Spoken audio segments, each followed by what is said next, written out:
Today I'm going into chapters 11 and 12 of the book of John. And like I said, this is a middle point here. Again, you're looking at 21 chapters. Again, 10 chapters cover 2.5 years. Here we're covering the last 6 months, and really the dominant part of this is covering actually the night before. You'll get like 3 chapters on the night before the crucifixion. And he spends 1 chapter on the crucifixion, it kind of goes through that. So what is most important in John? Touching the places, the touchstones, if you will, of the deity of Christ, of his sufficiency over Moses, sufficiency over the law. He is the bread, he is the water. And he's making this point of who he is before the Pharisees. And the Pharisees will not accept him. He does mic drop moments. I and the Father are one. And these places where he mic drops it, and they just want to stone him. We see her also when he says, I and the Father are one. The other place where he goes with, before Abraham was, I am. People said that and even when it says, in 36, again, I'm going to reiterate, where some people say, he never said, I am the Son of God. Well, here, of ye of him whom the Father has sanctified and sent into the world, thou blasphemest, saying, because I said, I am the Son of God. You're saying I'm blaspheming because I said, I am the Son of God. So therefore he said it. In 11, we're dealing with the idea of this is the death and resurrection of Lazarus, but also the burial also. There was a certain man named Lazarus that lived in Bethany. Bethany was about 5 miles south of Jerusalem, and there he lived with his sister, Mary and Martha. And Mary was the one that had anointed Jesus. And he tells the story here of there was a time when this woman comes in and anoints the Lord with ointment and wipes his feet with her hair. And of course, in other gospels, she's kissing his feet. And this is his brother, or her brother Lazarus was sick. So she gets this accolade of she is the one that did this. And the sisters went unto him, saying, Lord, he whom thou lovest is sick. So they sent for Jesus. And Jesus heard that he said, the sickness is not unto death, but that the glory of God, that the Son of God might be glorified thereby. So he's seeing this is not a sickness that's going to lead to a long death, So, and it says that Jesus loved Martha and her sister and Lazarus. So there wasn't people that were just unknown to them. He loved them. And we get the idea also in Luke when I mentioned he looked at the rich young ruler and loved him. This isn't just, well, if you don't accept me, I don't care. I do care, but, So he loved them. So he would have a strong reason to go, but he waits 2 days because the Father was telling him to wait 2 days that the Son might be glorified. But there's a lot of pain tied up in this. We will see the very popular scripture, Jesus wept. And the idea that there was so much pain here, you would think that he'd go, everybody calm down. I'm going to bring him up out of death. I'm going to bring him up from the dead. But he picks up the emotions and his compassion for how much pain they're going through. When we go through pain, many times, Jesus goes through it with us. And he has compassion for us. He doesn't expect us to be stoic all the time to go, well, this too shall pass. Our emotions do have some weight. So here, they're calling for Jesus. Jesus hears about it, but he waits 2 days, and then he goes, let's go to Judea again. And his disciples are saying, Master, the Jews hate you, and they're going to stone you. See, if he goes down there, they're thinking he's going to be killed. And he goes, aren't there 12 hours in a day? If a man walk in the light, he stumbles not, because he sees the light of day. But if a man walks in the night, he stumbles, because there is no light. Our friend Lazarus sleeps, but I go that I might awake him. And they're like, well, if he's asleep, he'll wake himself. And he goes, no, he's dead. And I'm glad for your sakes that I was not there, to the intent that you may believe. Nonetheless, let us go unto him. The idea that they needed that extra push. This was kind of like a pre-resurrection for the disciples. That the disciples would see death, burial, and resurrection before the real death, burial, and resurrection. So they actually saw 2. They saw Lazarus, and later on they'll see Jesus. So this is to build up their faith also. So all this pain happened to build up their faith that they're going to need when it comes to the real crucifixion and death, burial, and resurrection. So they go on, but Thomas, he goes, well, let us also go that we may die with him. He's so sure that, well, the Jews are going to catch us and kill us all. Let's just go and die with him. That's going Thomas. And when Jesus came, he saw that Lazarus had been in the grave 4 days. And Bethany was nigh to Jerusalem. I said about 4 miles. It could be about 2 miles. It's 15 furlongs. So let me correct myself. It was only about 2 to 3 miles away in that same area. And many of the Jews came to Martha and Mary to comfort them. And Martha, as soon as she heard Jesus come, she went out of the house running. But Mary stayed in the house. And Martha goes and falls before Jesus and says, if you'd been here, my brother would not have died. But I know that whatsoever you will ask God, God will give you. And Jesus said, well, your brother's going to rise again. Now, she theologically says, yes, I know he's going to rise again in the resurrection on that last day. And Jesus says, I am the resurrection. I am the one able to be resurrection. I am one to be able to do resurrection. Later on, he said of himself earlier, I lay my life down, I take my life up again. I am the one who resurrects myself. People talk about God resurrecting Jesus. He actually resurrected himself, which is a pretty cool trick. He says, I am the resurrection and the life. He that believes on me, though he were dead, he shall live. And she said to him, yea, Lord, I believe that you're the Christ, the Son of God. And she also called for Mary, and they told her that the Master is come. And she went out to him also. And Jesus went to the place where Lazarus had been laid, and saw the pain in Mary, saw the pain in Martha, saw the pain in the Jews around them, and picked up all that compassion. He didn't just walk in stoically going, you guys need to calm down. I'm going to take care of this. He embraces that pain. He pulls that pain into himself. And Jesus saw that it was weeping, and the Jews were weeping, and he groaned in his spirit and was troubled. He was so troubled. He was so troubled that he became weeping. He became sobbing. You know, we take this one and everybody laughs. Well, I memorized the scripture. Jesus wept. That weeping is that kick in the gut moment where you're almost on your knees, just pouring out these tears. And even the Jews were kind of talking against Jesus. Well, could not this man, he's opened the eyes of the blind, kept this man from dying? And Jesus knew their groanings, was therefore groaning in himself. He comes to the grave, and he goes, take away the stone. And Mary goes, but it's been 4 days. He's going to stink. Take away the stone anyway. Then he does something which I think is interesting. He calls for God and says, he saith unto her, say I not unto thee that thou wouldst believe. Then they took away the stone, and he said, Father, I thank thee that thou hast heard me. See, many times when we pray to God, we don't think he hears us. But here he's beginning this prayer with, I thank you that you've heard me. And I know that you hear me always. Because of these people that stand by, I have said it. Now, many times he probably prayed in his spirit to the Father like this. But here he's doing a verbal prayer to them. Then he says, Lazarus, come forth. And Lazarus came forth, bound hand and foot. And he says, release him. It's good that he said, Lazarus, come forth. If he had said, come forth, everybody would have gotten up. And the Jews that were with him, they saw these things and believed, but some of them went their way to the Pharisees and told them. And the Pharisees and them said, what should we do? They were afraid that the Romans would come up and take away their place and take away, if this gets out of hand, the Romans are going to come and squash us.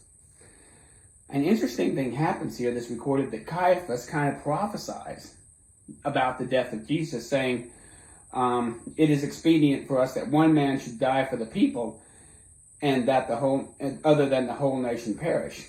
And he was funny how this is a prophecy that it's better for Jesus to die for the people. And this was the high priest speaking as the high priest. It was better for Jesus to die for the people. And that day went forth, and they took counsel how they would put him to death. They even wanted to kill Lazarus. Jesus didn't walk openly among the Jews anymore. But he took to himself, and then the Jews' Passover was coming. So we have this time period. I don't know when this happened, but the Passover starts to come. And then we get to what we know as the triumphal entry. Then we get to Jesus is now going to present himself on the day after the Sabbath, before the crucifixion, that he goes in. And so here, the Passover is on its way, and Jesus goes, And they're wondering if Jesus is going to come for the Passover. And the Pharisees are keeping an eye out for him.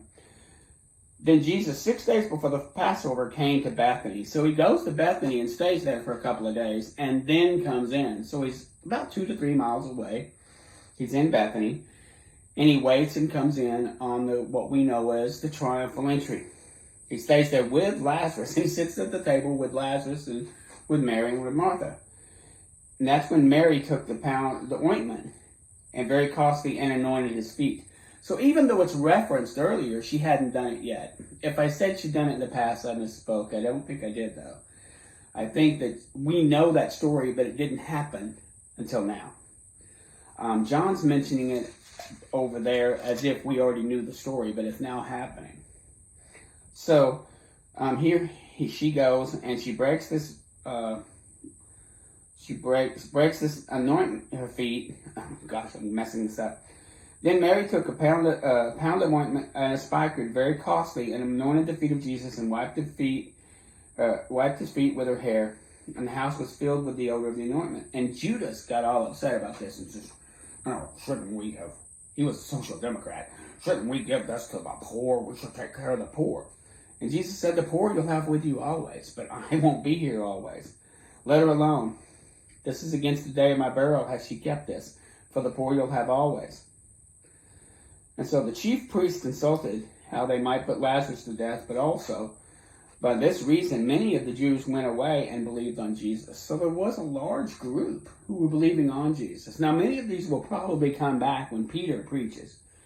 And this is going to happen about 45 days or so later, 50 days later, when we have Pentecost, and many of the Pharisees and many of the scribes and the leaders will come to Jesus. Not all of them, but many of them will.